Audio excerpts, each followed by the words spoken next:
Aboriginal children in Victoria are 15 times more likely to be removed from their families than non-Indigenous children, but a Melbourne court is trying to turn things around by putting culture and family back in focus. Ash Morris was just 24 when he was tasked with setting up Australia's first Aboriginal child protection court in Melbourne's outer north, where ice, gambling and family violence are rife in parts. With short hair, a collared shirt and smart leather shoes, Ash blends in with the lawyers at the Broadmeadows Children's Court, and yet he does not have a university degree. Until now, his only legal experience was in criminal court administration. "I never really ever wanted to work in child protection because it's such a close, touchy subject for Aboriginal families," Ash says. Record high numbers of Aboriginal children are coming through courts and being sent to live in out-of-home care.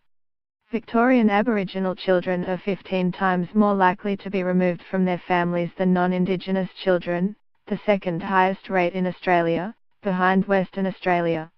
Aboriginal on his father's side, Ash knows something needs to change. Not all kids can go home and that's life. But wherever kids grow up, they need to grow up strong on who they are and where they fit in with a connection to their family.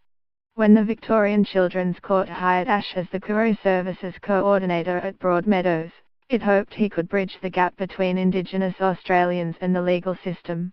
"Ash is the most extraordinary young man I have ever met," Magistrate Kay McPherson says. "He has wisdom beyond his years. But the young man has a massive task ahead. Time is running out for the children of the North."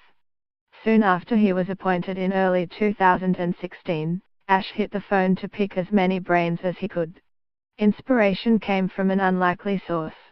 Lisa Thorpe operates an Aboriginal-run early learning and family wellbeing centre in Melbourne's north for Aboriginal children. Finger painting and playtime might seem to be light years away from the earnest work at court. But this is no ordinary daycare kumkinda. Of the 75 families using Bubup Wylam, 75% are considered high risk and 90% are affected by family violence.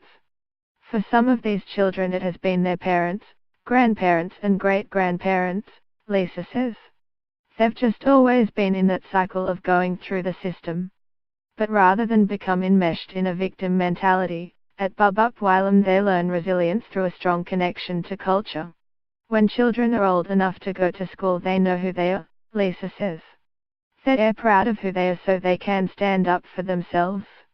Bubup Wylam also helps parents with issues ranging from unemployment to homelessness and substance abuse. Lisa gave Ash advice that struck a chord. Ash's goal was to create a court where Aboriginal families get the chance to say what they want and need. Magistrate McPherson, who is in charge at Broadmeadows, backed him.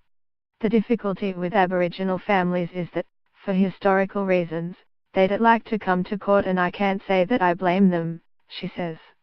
"The history has been that they come to court and they either have their children taken away from them, or they go to jail.